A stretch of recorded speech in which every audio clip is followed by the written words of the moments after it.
gars, j'espère que vous allez bien, on se retrouve aujourd'hui pour une nouvelle vidéo. Ça fait un long moment que j'ai envie de faire cet FAQ spécial maman solo, maman séparée, vous l'appellerez comme vous voudrez. Et j'avais jamais réussi à trouver le bon timing. Je vous avais fait une vidéo dans mes souvenirs il y a quelques années de ça quand j'étais une toute jeune maman pour vous parler de mon rôle de maman, mais les choses ont évidemment bien changé depuis. Ça fait à l'heure actuelle un petit peu plus de 2 ans et demi que je suis séparée de son papa, qu'on vit chacun de notre côté. Et je me dis que ce serait peut-être enfin le moment de vous faire une petite update sur ma vie de maman séparée ou de maman solo. Vous m'avez posé plein de questions, vous avez été hyper curieux donc c'est cool, je vais pouvoir vous répondre par rapport à mon expérience. Bien évidemment ce sera que mes réponses et tous les parents séparés n'auront pas les mêmes réponses, mais c'est vraiment que mon retour d'expérience. Petit point, je ne parlerai toujours pas du moyen de garde qu'on utilise avec le papa d'Elio, tout simplement parce que je trouve ça hyper intime et que c'est toujours pas un sujet que j'ai envie d'exposer sur mes réseaux. Donc voilà, je vais répondre à toutes vos questions, sauf celle-ci. Alors, une des premières questions que j'ai eues, c'est la mise en place d'un rythme avec ton fils, s'est-elle faite facilement? Si mise en place tu entends moyen de garde, on a eu plusieurs moyens de garde, d'ailleurs précisément 3 moyens de garde depuis qu'on est séparés avec le papa d'Elio. On a dû personnellement dans notre situation passer par un jugement puisqu'on n'était pas d'accord sur la manière de gérer la garde de notre fils. La mise en place d'un jugement n'est pas obligatoire. Si vous arrivez à vous entendre en tant que parent, vous n'êtes pas obligé de passer devant le juge. Nous ça a dû être notre cas, mais c'est pas obligatoire. Avant de passer devant le juge, globalement je dirais que la mise en place s'est fait assez facilement même si on n'était déjà pas d'accord de base, mais tant que le juge n'avait pas tranché, on était obligé de trouver une solution. Mais je trouve que le petit en lui-même et nous en tant que parents, on s'est globalement quand même adapté assez vite au rythme qu'on avait mis en place et ça n'a pas été si difficile que ça de mettre en place un rythme. Comment se passe la séparation? Est-ce qu'on s'y fait avec le temps quand il part chez son papa? Non, on s'y fait pas. En tout cas, personnellement, je ne m'y fais pas. Comme je vous l'ai dit, on a eu 3 moyens de garde différents. En tout cas, 3 rythmes de garde différents depuis qu'on est séparés en 2 ans et demi. Et à chaque fois qu'il part chez son papa, j'ai toujours le cœur serré, j'ai toujours envie de pleurer quand je vois la voiture s'éloigner. Mais parce que c'est mon fils, c'est ma chair, c'est toute ma vie, je donnerai tout pour mon fils. Donc le voir s'éloigner, même si je sais qu'il est très bien quand il va chez son papa, qu'il est adoré et aimé au possible dans sa famille paternelle. Moi, ça me fait toujours un petit point au cœur de laisser mon bébé partir comme ça. Donc je dirais que non, on ne s'y habitue pas. Et en parlant avec d'autres parents séparés, on a à peu près tous le même avis là-dessus. Et je pense que l'important pour l'enfant, c'est de savoir qu'il est aimé des deux côtés et qu'il est bien des deux côtés. Et c'est le cas pour mon fils, donc c'est le plus important. Je fais en sorte qu'il ne ressente jamais que ça me pique quand il s'en aille. Par contre, je lui dis toujours qu'il va énormément manquer à maman, qu'il faut bien qu'il profite chez papa et qu'il me racontera tout ce qu'il a fait chez papa. Et moi, je lui raconterai ce que j'ai fait quand il était chez son père. Et les retrouvailles ne sont que plus belles puisque quand il rentre à chaque fois, il me dit maman, tu m'as trop manqué. On se fait des gros câlins. Et moi, je lui dis qu'il m'a trop manqué aussi. Et puis voilà, on se raconte ce qu'on a fait et puis on repart sur notre rythme. Mais la séparation n'est jamais évidente. Est-ce que c'est compliqué de garder une bonne entente avec le papa? Comme je vous l'ai dit, je vous parle de mon expérience personnelle et pour notre part, oui, c'est compliqué de garder une bonne entente. On fait au mieux en tant que parent, mais quand en tant que personne, on ne s'entend pas, c'est compliqué de garder l'entente qu'on souhaiterait en tant que parent. On fait au mieux, on sait discuter quand c'est nécessaire de discuter, il n'y a pas de souci. Quand Elio veut appeler son papa et qu'il est chez moi, il l'appelle sans aucun problème. S'il veut parler de papa, de sa belle-mère, de ses grands-parents paternels quand il est à la maison, il en parle, il sait très bien qu'il n'y a pas de tabou là-dessus. Je pense qu'il a compris que c'était un petit peu compliqué entre papa et maman, mais il sait aussi qu'on fait au mieux et qu'il ne nous verra jamais nous disputer en face de lui, qu'il ne nous verra jamais nous crier dessus ou quoi, parce que c'est pas l'objectif. Mais il sait qu'il a une maison chez papa et que ça se passe bien chez papa, une maison chez maman et que ça se passe bien chez maman. Et puis nous, on fait au mieux en tant que parents pour communiquer et être d'accord sur les décisions qu'on doit prendre. Je pense que très honnêtement, il y a des parents qui ont une meilleure entente que nous, mais il y a aussi des parents qui ont une pire entente que nous. C'est juste que parfois c'est compliqué de s'entendre quand on voit pas les choses de la même manière. Est-ce que ça a changé ta relation avec ton fils de moins le voir? Donc, comme je vous l'ai dit, nous on est séparés depuis les 9 mois d'Elio et il va avoir 3 ans et demi, donc ça fait un moment qu'on ne vit plus H24 ensemble et qu'il y a une petite séparation qui s'opère à un moment donné. Je pense pas que ça ait changé ma relation avec mon fils et en tout cas si ça l'a changé, ça a pu la changer qu'en mieux puisqu'il a vraiment le temps de profiter qu'avec maman et de profiter qu'avec papa. Il sait que quand il est à la maison, je suis dévouée à 100% à lui et son papa de son côté essaye de faire la même chose. Donc je pense pas que ça ait vraiment changé notre relation d'un point de vue négatif. Au pire des cas, ça crée un petit manque quand il est chez son papa et on est juste trop content de se retrouver, donc je pense pas que ça ait vraiment changé quelque chose. Il sait que je suis sa maman, que c'est mon bébé d'amour et puis ça changera pas quoi. Comment gères-tu quand tu as besoin d'avoir un moment à toi seule ou pour sortir? J'essaye toujours, comme je vous l'ai dit, d'être autonome et indépendante et donc de ne compter sur personne. Même si je sais que je peux avoir de l'aide de la part de ma famille ou de mes amis, j'essaye au maximum de tout gérer par moi-même parce que je préfère et je trouve ça beaucoup plus simple. Donc si j'ai des choses à faire ou que j'ai besoin d'avoir un moment pour moi ou quoi, et bah je le fais juste quand Elio est à l'école tout simplement. Et avant quand il était à la crèche, quand il était gardé à la crèche. Elio il va à l'école 4 jours par semaine. En général, il va à la cantine 2 fois par semaine parce qu'il demande pour aller à la cantine avec ses copains. Donc il y a quand même 2 jours dans la semaine où il part de 8h30 à 16h30, ce qui me laisse quand même vachement le temps de travailler ou de souffler ou de sortir ou de faire mes rendez-vous pendant ce créneau-là. Et si vraiment je me sens dépassée et j'ai besoin d'un moment seul comme je l'ai eu il y a pas très longtemps, ou j'ai besoin d'avoir un moment avec mes amis et c'est ce moment-là et c'est pas un autre, et bah dans ce cas-là j'ai des grands-parents qui aiment plus que tout leur petit-fils et une tati qui aime plus que tout son neveu aussi, donc j'ai pas besoin de demander grand-chose si j'ai besoin d'aide de mes parents et sa tati sont là sans aucun souci pour s'occuper d'Elio. Et j'ai aussi des amis incroyables qui sont aussi très dévoués et si j'ai besoin d'aide et qui sont dispo, ils n'hésiteront pas à m'aider. Et sinon tout simplement quand je sens que je suis bloquée par mes émotions et que j'ai besoin de souffler, d'être seule, j'essaye un maximum de prendre sur moi et d'attendre qu'Elio soit au lit et après j'ai le temps que je veux pour souffler. Une fois qu'il dort, il dort quoi. J'ai 2 questions que je vais regrouper en une réponse. C'est arrives-tu à passer du temps avec tes amis régulièrement et as-tu gardé les mêmes amis ou le fait de devenir maman t'en a fait perdre? Alors non, en soit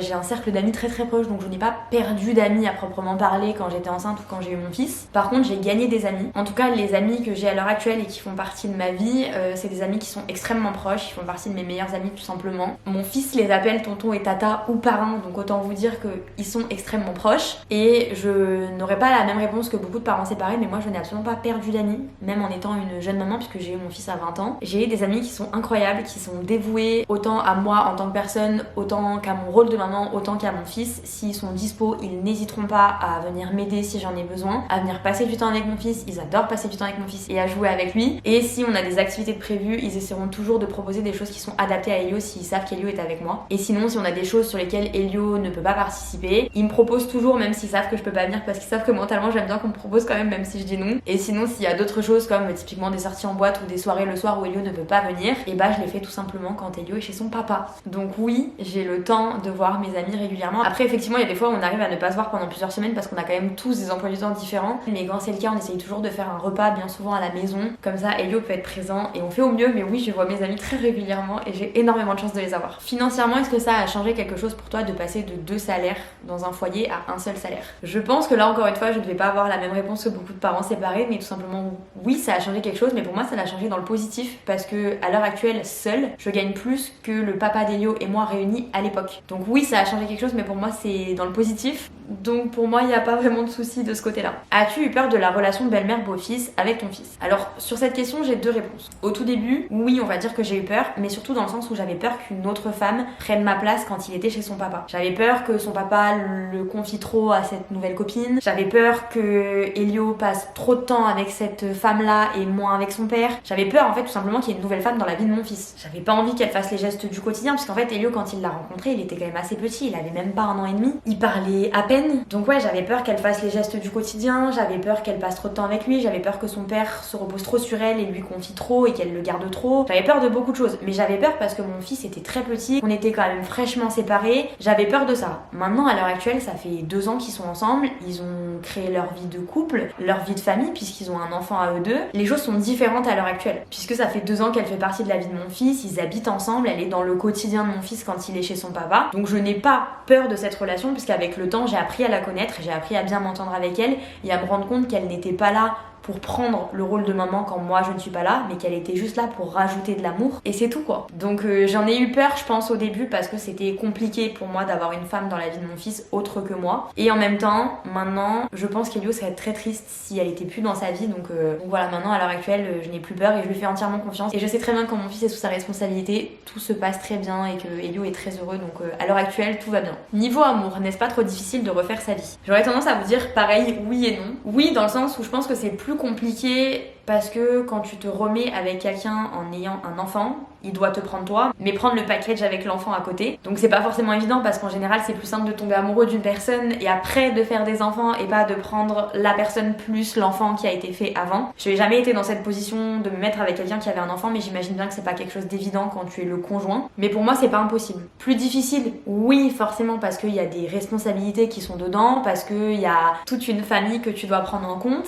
mais c'est pas impossible. C'est pas parce que t'es séparée donc tu vas rester seule avec un vieux chat toute ta vie. As-tu peur du regard des autres en étant maman jeune et séparée avec un enfant en bas âge? Alors je vais peut-être vous étonner, mais non, en fait j'en ai rien à foutre. Pourquoi? Parce que je n'ai jamais prêté attention à ce que les gens pouvaient penser ou dire de mon rôle de maman, déjà du fait que je sois maman jeune. Mais alors en plus, maman jeune et séparée, bah écoute, ce que tu penses ou ce que tu peux en dire, ça va me passer au-dessus. Ce qui va me toucher, c'est si on fait des réflexions de mon entourage proche, mais ça n'arrive pas. Donc non, j'ai pas peur du regard des autres. Au pire, si tu penses quelque chose, bah écoute, pense-le. Si t'as envie de le dire, dis-le. Est-ce que ça va m'atteindre? Pas du tout, parce que l'important c'est ma vie, c'est mon fils, c'est mes relations, c'est comment je me sens dans ma vie de maman et dans ma vie de jeune femme. Et ce qu'un inconnu dans la rue, ou une maman à l'école, ou un abonné, ou un hater sur les réseaux va me dire et va penser de la situation, ça va pas me toucher. Et franchement, je suis assez fière d'avoir toujours pris de la distance par rapport à ça, parce que du coup, tous les mauvais commentaires que j'ai pu avoir ne m'ont jamais touchée. Et d'ailleurs, j'ai eu de la chance parce que j'ai jamais vraiment eu beaucoup de mauvais commentaires. Comment gérer travail et bébé en étant seule? Alors moi, mon fils n'est plus un bébé, mais c'est vrai que j'ai connu ça aussi vu qu'on s'est séparés assez tôt. Tout simplement, j'ai toujours fait en sorte d'être autonome et indépendante et d'avoir besoin de personne. Quand je dis ça, c'est surtout me dire que dans mon quotidien, je peux gérer toute seule. Si un jour, exceptionnellement, j'ai besoin de quelqu'un, je sais que quelqu'un sera là pour m'aider. Mais dans mon quotidien, je sais que je peux tout gérer seule et pour moi, c'était hyper important. Et je voulais aussi concilier ça avec le fait que je ne voulais pas mettre Elio à l'époque où il était à la crèche. Je voulais pas qu'il y aille à plein temps. C'est-à-dire 5 jours sur 7, de 9h à 18h, pour moi, c'était pas possible. Donc il y allait 3 jours par semaine. Donc même à l'époque où j'étais encore auxiliaire de vie, mon entreprise savait que je ne commençais pas avant 9h et que je ne finissais pas après 17h quand j'avais mon fils, et que le mercredi et jeudi je ne travaillais pas puisque j'étais avec mon fils. J'étais organisée comme ça. Et au niveau de mon travail de créatrice de contenu, je travaillais soit quand le petit était à la crèche, soit le soir quand il dormait, soit quand il était chez son père. Donc pour le coup, j'ai eu de la chance et j'ai réussi à manager mes 2 jobs pour que ça n'impacte pas mon fils. Comment arrives-tu à concilier ton éducation et la leur pour Elio? Je vous dirais qu'on n'est pas dans la période la plus compliquée, dans le sens où Elio c'est pas encore un pré-ado, c'est pas un ado. Là pour l'instant on est juste dans la période où il essaye de s'affirmer, mais l'éducation,